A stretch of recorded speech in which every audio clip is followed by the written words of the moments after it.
Hi, my name is Christian, and I'm going to show you how to play Turncoats. As you can see, I've already set up the board. The way you set things up is just you put two stones of the matching color in their home territory. So as you can see, there's the black spot, the red spot, and the blue spot here. Everything else just gets two random stones pulled from the bag. Then you give each player 8 random stones from the bag as well.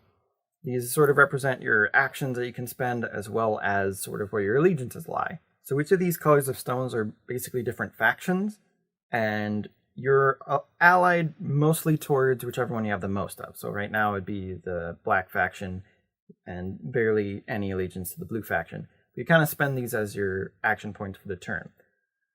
So on your turn, and you just kind of go around in turn order, you choose one of 4 actions. The first of which is just placing something on the board. That's called the recruit action. That one's pretty much a given.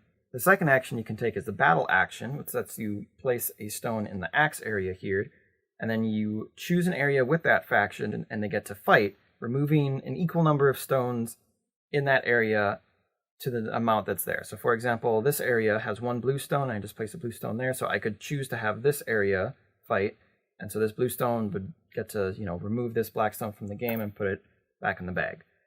If there were multiple blue stones, like if there were 2, I could have them remove 2 from the board, and so on. The third action you can take is March, which is you get to place a token on the flag here, and then you choose an area, and then you can choose any number of matching stones in that area and move them. So for example, if I chose this spot, because I just played a red, I could have 1 guy move over, or I could have 2 guys move over. I can't split them up though. It's just one space from one space to one space, but that's the march action. The last action you can take is negotiate, which lets you draw a new stone from the bag and then put back a stone. So you could just put back the one you just got, or switch out some of your ones, kind of change your allegiances, however you feel like. Once every player has taken the negotiate action in a row, then the game ends. Now, once the game ends, you have to find out which faction is winning.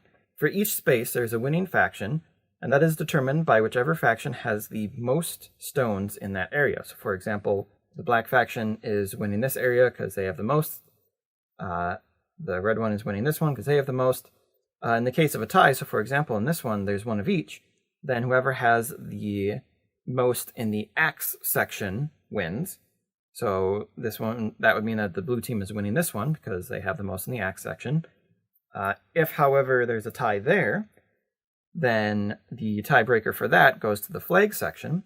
So since there are an equal number of stones here and an equal number of stones here, then red has the most in the flag section, so they would win that area. After you determine which faction has the most land, then that faction is declared the winner, and the player who has the most stones left in their hand, matching the faction that wins the game. So for example, if the black faction were to win, well, I have 3, and if all the other players only have 2 or 1, then I would win. In the case of a tie, so for example, if 2 different players had 3 black stones left in their hand, then the player with the fewest losing faction stones wins. So I only have 1, so if a player had literally nothing in their hand but 3 black stones and black 1, then that player would win. In the case of a further tie, the player who was next in the turn order wins. And hopefully that's all you need to know.